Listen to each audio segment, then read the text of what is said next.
What is my girlfriend's name? We'd been dating for 8 months and I still didn't know her name. I was too drunk when we met to care and just saved her number as Red Dress Girl. Now it was way too late to ask. The first few weeks I kept waiting for her to say name, but she never did. I tried the Starbucks trick, and when they asked for a name, she said Jessica. Finally, I thought I'd solved it. But the next day she told them Amanda, and the day after that it was Sophie. When I asked her about it, she said she didn't like strangers yelling her real name, so she always gave fake ones. I looked for mail at her apartment, but everything was addressed to current resident or valued customer. Her electric bill was paperless and auto-paid from an account she said her dad had set up years ago. When packages arrived, they just had her apartment number on them. She said she used some abbreviation when ordering online because her name was too long for most forms. Her friends all called her different things like babe and honey and girl, like everyone was in on some conspiracy. When I asked one friend what my girlfriend's actual name was, she laughed and said, "You're so funny," and changed the subject. I started to wonder if the friend even knew. Something cold settled in my stomach at that thought. I tried to get her driver's license when we went to a bar, but she said she didn't have one because she grew up in New York where nobody drives. She showed the bouncer something on her phone that he accepted, but when I asked to see it, she said the battery had just died. We went to 5 different bars over the next month, and she never once showed physical ID. I suggested we take a trip somewhere tropical so she'd need a passport. She got excited and started planning, but then said her passport had expired and the renewal process was backed up for months. When I offered to help with the paperwork, she said her birth certificate was at her parents' house in another state and they were traveling in Europe so she couldn't get it. At restaurants, I'd make reservations under my name, then pretend I forgot and ask her to check if she had one. She'd just tell them we were looking for a table for 2 and they'd seat us anyway. When hosts asked for her name, she'd point at something on the menu and start asking questions until they got distracted. It was almost like she'd practiced it. I tried getting romantic and asking what her grandmother called her as a child. She said she'd had so many nicknames she couldn't remember them all. When I asked what teachers called her in school, she said she'd been homeschooled and her mom just called her Sweetheart. Every story somehow avoided her actual name. Her credit cards just said valued member, which she claimed was a privacy thing her bank offered. Her gym membership was under some corporate account from an old job. Her laptop had no name on the user account, just a smiley face emoji. Even her Netflix profile just said me, and when I asked about it, she said she thought it was funny. I looked through her yearbooks when she was in the shower, but her pictures had been cut out of every single one. She said her ex had done it in a jealous rage years ago. The one photo that remained showed her, but the name underneath had been covered with whiteout. She said her ex was seriously disturbed and changed the subject. I started getting desperate and suggested we get married as a joke to see what she'd say. Instead, she got really excited and started planning our future together. When I asked what name she'd want on the wedding invitations, she said, "Let's just do something simple like, join us for our celebration." I found her college diploma in a drawer, but the name section was water-damaged and completely illegible. She said a pipe had burst in her first apartment and destroyed a bunch of important documents. The degree and university were perfectly clear, but the single line with her name looked like it had been specifically targeted by water. I tried to be clever and said we should practice signatures for our future wedding. She drew elaborate loops that could have been anything. When I asked her to write it in print, she said she'd always preferred cursive. When I asked her to spell it out, she got a phone call and never came back to it. At this point, I'd started to wonder if maybe she was in witness protection or hiding from someone. But she posted on social media constantly and had hundreds of friends and lived a completely normal life. She just somehow never said or wrote her actual name. After almost a year together, I got an invitation to a friend's wedding and had to fill out the RSVP card. She handed it to me, and I stared at the line where I was supposed to write in her name. "Why don't you fill it out?" I lied. "I'm in the middle of something." My heart was pounding. This was my chance. But she stared me down and said, "No, I want you to do it." I froze, my mouth going dry. She was going to make me admit that I didn't know her name. And I had no idea how I was going to get out of this one. Requested Reds is on Spotify now. Check out link in the description or comments. The pen felt like it weighed 50 pounds in my hand as I stared at that blank line on the RSVP card. My girlfriend sat across from me at our kitchen table, watching me with this weird little smile that made my stomach twist into knots. Her eyes stayed locked on mine, and I suddenly realized she'd been waiting for this exact moment all along. My hand started shaking so bad I had to grip the pen tighter just to keep it steady. The apartment felt way too quiet except for the tick of the wall clock and my own breathing getting faster. I could feel sweat starting to form on my forehead even though it wasn't hot. She leaned back in her chair and crossed her arms, still watching me with that knowing look. I tried to think of something clever to say, but my mouth felt like sandpaper. The RSVP card sat there between us like a bomb about to go off. Finally, I just wrote "and guest" on the line where her name should go and slid the card across the table. The temperature in the room dropped about 20 degrees as she picked up the card and stared at what I'd written. Her smile disappeared completely, and she set the card down without saying anything. The silence stretched on so long I started counting my heartbeats just to have something to focus on. She stood up and walked to the window, keeping her back to me while I sat there feeling like the worst boyfriend ever. I could see her shoulders tense up and her hands gripping the windowsill hard enough to turn her knuckles white. After what felt like forever, she walked past me to the bedroom and closed the door behind her. Later that night, while she slept, I grabbed my phone and texted Ronan about the whole crazy situation. I typed out this long message explaining how I'd been dating someone for almost a year without knowing their actual name. At first, he just sent back laughing emojis thinking I was messing with him like usual. When I kept insisting it was real, my phone started ringing and his name popped up on the screen. I answered and spent the next hour explaining everything while he kept interrupting with questions I couldn't answer. The next morning, I made breakfast while she sat at the table scrolling through her phone like nothing had happened. I set down her coffee and took a deep breath before sitting across from her. "I need to know your name for the wedding," I said, trying to keep my voice steady. She set down her coffee cup super carefully like it might break and looked me straight in the eyes. "Not like this," she said quietly. "Not because you have to fill out a form." That afternoon, we went to our usual coffee shop and I thought maybe I could trick her into saying her name. When we got to the counter, I hung back pretending to check my phone while she went to order. But instead of giving a name, she walked straight to the pickup counter and told them she was picking up a mobile order. She grabbed 2 drinks that were already waiting and handed me mine with this triumphant little smile. I wanted to ask how she'd ordered ahead without me knowing, but decided to drop it for now. 2 days later, my phone buzzed with a text from Evie asking for both our full names for the seating chart. She said she needed them by the end of the week and added 3 exclamation points like she always does. My chest got tight as I realized I was running out of time and running out of excuses. I texted back that I'd send the info soon, and then stared at my phone trying to figure out what to do. That night, we decided to check out this new bar that had opened up near her apartment. When we got to the door, the bouncer asked for IDs, and I pulled out my license like normal. She pulled out her phone and showed him something on the screen that he nodded at before waving us through. I tried to peek at what she'd shown him, but she'd already put her phone away and was heading inside.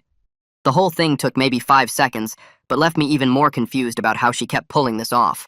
While she was in the shower the next morning, I searched her entire apartment for anything with her name on it. I checked every drawer, looked through all the mail on her counter, even checked the medicine cabinet for prescription bottles. Everything was addressed to resident or customer, just like always. Never an actual name anywhere. Her laptop was open on the couch, and that same smiley face emoji stared back at me from the login screen. Even her Netflix account just said "me" when I checked the profiles on her TV. I heard the water turn off and quickly sat back down pretending to read my phone. Later that week, I brought up the tropical vacation idea again while we were making dinner together. I mentioned how nice it would be to get away somewhere warm this winter, maybe the Caribbean or Hawaii. She got all excited and started talking about beaches and snorkeling and which islands had the best food. Then her face fell, and she mentioned her passport was still stuck in renewal hell from when she'd applied months ago. She said her birth certificate was at her parents' house in another state, and they were still traveling, so she couldn't get it. The whole thing sounded exactly like the excuse from before, but I just nodded and changed the subject. I finally booked an emergency session with Miranda Klein, a therapist I found online who had good reviews and could see me that week. I sat in her office explaining the whole ridiculous situation while she took notes on a yellow legal pad. Every few minutes, she'd raise her eyebrows or tilt her head, but she never interrupted or made me feel crazy. When I finished talking, she set down her pen and asked me why I thought this was happening. I told her I had no idea, but maybe my girlfriend was just really private about personal stuff. Miranda nodded and wrote something down, then asked if I'd tried just asking directly. I laughed because of course I'd thought about that, but how do you ask someone their name after almost a year together without looking like the worst boyfriend ever? She suggested maybe there was a way to be honest about the situation without making it accusatory. That evening, after we'd ordered takeout and were eating on her couch, I decided to try Miranda's advice. I put down my chopsticks and told her how not knowing her name made me feel like I wasn't really part of her life. She stopped eating and looked at me for a long time before reaching over to hold my hand. "There are things about my past that make this complicated," she said softly. I squeezed her hand and suggested a compromise. "If we're going to this wedding together, I need you to tell me privately, just between us." She pulled her hand back and looked away, and I could see her wrestling with something heavy in her mind. After what felt like forever, she said she could give me a nickname to use for the wedding. Something that would sound like it could be short for a real name, but she still wouldn't tell me what it actually stood for. My chest got tight with frustration because this felt like more games when I was trying to have a real conversation about something important. She suggested M, which could be short for Emma or Emily or a dozen other names. I nodded but felt this resentment building up inside me. The next day, while she was at work, I spent hours going through every social media account I could find for her. Instagram was just her handle at CityGirl2019 with no real name anywhere. Her Facebook was completely locked down with privacy settings tighter than anyone I'd ever seen. Twitter was the same story with just a username and no personal info visible. Even her LinkedIn, which usually has real names, just showed her initials and current job title. Everything was handle-based with that same careful digital anonymity she'd perfected over who knows how many years. That weekend, Jules and Carrie came over for dinner at her place.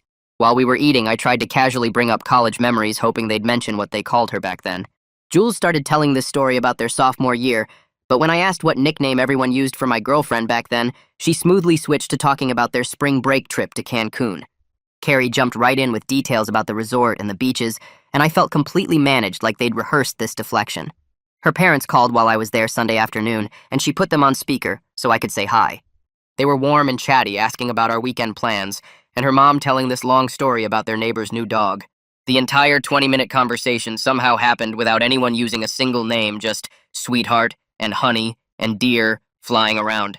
The coincidence felt impossible, and I started wondering if they even knew I didn't know their daughter's name. Monday morning, I went to use her bathroom and noticed a prescription bottle on the counter. When I picked it up, the label had been completely scraped off, leaving just the pharmacy logo and dosage instructions. This wasn't accidental anymore, because who scrapes their name off medicine bottles?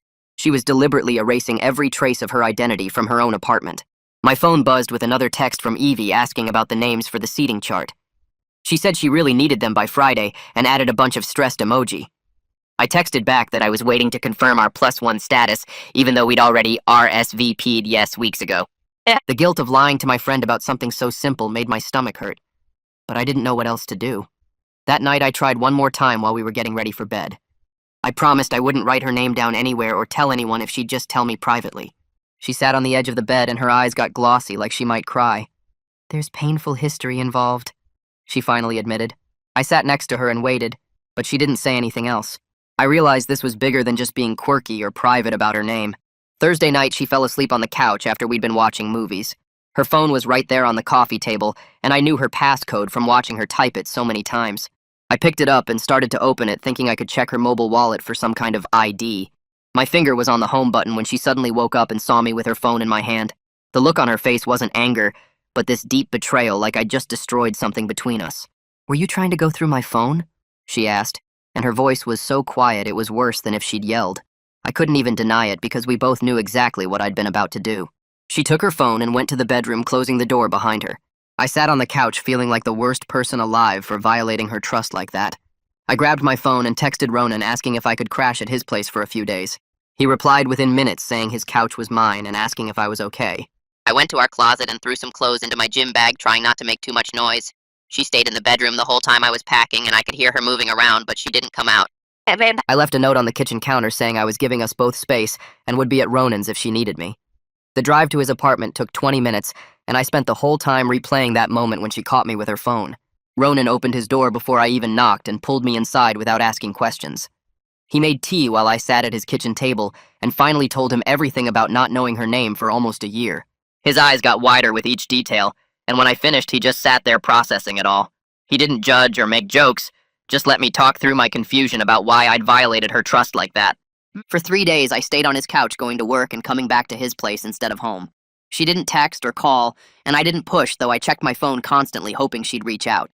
On the third day, I had my second appointment with Miranda, who I'd started seeing for anxiety weeks earlier. Her office was downtown in this old building with creaky floors, and I sat in the waiting room feeling nervous. When Miranda called me in, I told her about the phone incident and how guilty I felt about crossing that line. She asked me to think about the difference between wanting control and respecting boundaries, which hit me hard. I'd been so focused on my need to know her name that I hadn't considered why she needed to keep it secret. Miranda helped me see that my anxiety about not knowing was making me act in ways that were pushing her away. After the session, I sat in my car in the parking garage and decided to go home and apologize without making any demands. When I got to our apartment, she was sitting on the couch with her laptop and looked up when I walked in. I sat down across from her and told her I was sorry for trying to invade her privacy and that I understood if she was angry. She closed her laptop and her hands were shaking as she set it aside, which made my chest tight. "I legally changed my name 2 years ago," she said quietly, and I could see how much it cost her to share this. She explained that something traumatic had happened with her family, and changing her name was part of starting over. I wanted to ask what happened, but I could see she was already at her limit just telling me this much. She pulled out her phone and showed me an old news article about a court case with all the names blurred out. The details were vague, but it mentioned harassment and threats against family members, which made my stomach drop. She explained this was why she'd had to disappear from her old life and create a new identity to feel safe. I finally understood this wasn't about me or us or trust, but about her actual survival and safety. The weight of what she'd been carrying alone all this time made me feel terrible for adding to her stress. I suggested maybe she could tell me privately, just whisper it once, and I'd never say it out loud or write it anywhere. She looked at me for a long time, and I could see her wanting to trust me, but something was still holding her back. Maybe I could just tell you my first initial and where the name comes from culturally, she offered tentatively. I nodded eagerly, thinking this was progress, but when I started guessing based on her hints, she suddenly panicked. Her whole body tensed up and she pulled back, saying she couldn't do this right now. I realized with horror that I'd turned her trauma into some kind of game and felt absolutely terrible about it. Later that evening, I told her I'd only go to Evie's wedding if she accepted and guessed on everything official. If not, I'd make up an excuse about why we couldn't attend, even though Evie was one of my closest work friends. She looked genuinely surprised that I was prioritizing her comfort over my social obligation to be at this wedding. The next morning, I called Tony directly since he was handling all the RSVP stuff for him and Evie. I explained we needed generic place cards for privacy reasons and offered to help with other wedding tasks in exchange. He sounded confused and asked a bunch of questions, but eventually agreed because he trusted me even if he didn't understand. Then he mentioned that since I was asking for special accommodation, maybe I could help coordinate the catering logistics for the reception. I agreed immediately, just relieved to have found a solution that would work for everyone involved in this situation. Over the next few days, my girlfriend watched how I handled everything without pressuring her for more information about her past. She seemed to relax a bit, and one night while we were cooking dinner, she said she was making a plan. She wanted to tell me on her own terms, but needed a few more days to prepare herself emotionally for it. I told her to take all the time she needed, and that I'd wait as long as it took for her to feel ready. 6 days went by, and each one felt longer than the last as I watched her work through whatever she needed to process. She texted me to come over that night, and when I got there, all the lights were off except for one candle on the coffee table. She took my hands and pulled me down next to her on the couch, and I could feel her shaking even though the room was warm. She leaned close to my ear and whispered something so quiet I almost missed it. 3 syllables that sounded foreign and beautiful, and nothing like any name I'd ever heard. My chest got tight with this mix of relief that I finally knew, and sadness for whatever made her guard it so carefully. She made me promise never to say it out loud in public, or write it down anywhere, or tell anyone else no matter what. I nodded and held her hand tighter, and we sat there in the dark for a long time without saying anything else. She started telling me about her dad, and how he'd been arrested when she was 17 for something she didn't want to get into the details about. The trial went on for months, and reporters started showing up at their house and following her mom to work and waiting outside her school. People sent threats to their home address, and someone spray-painted horrible things on their garage door, and her little brother got beat up at the school because of what their dad supposedly did. The prosecutor said the family might be in danger from her dad's former business partners, so they had to move 3 times in 2 years. She legally changed her name when she turned 18 and moved across the country to start over where nobody knew her family's history. Her mom and brother did the same thing, and now they all had different last names and lived in different states and only saw each other a few times a year. She cried while telling me this, and I held her and promised I'd help keep her secret safe no matter what it took. We worked out this system where I could use her real name when we were completely alone in one of our apartments with the doors locked and curtains closed. Everywhere else, I'd stick to pet names or just get her attention without using any name at all. Having these clear rules made us both feel better and somehow closer, even though the whole thing was strange. I went through my phone that night and deleted every screenshot I'd taken of her documents and every note I'd made trying to figure out her identity. My laptop had a whole folder of research I'd been doing, and I wiped it all clean without even looking at it again.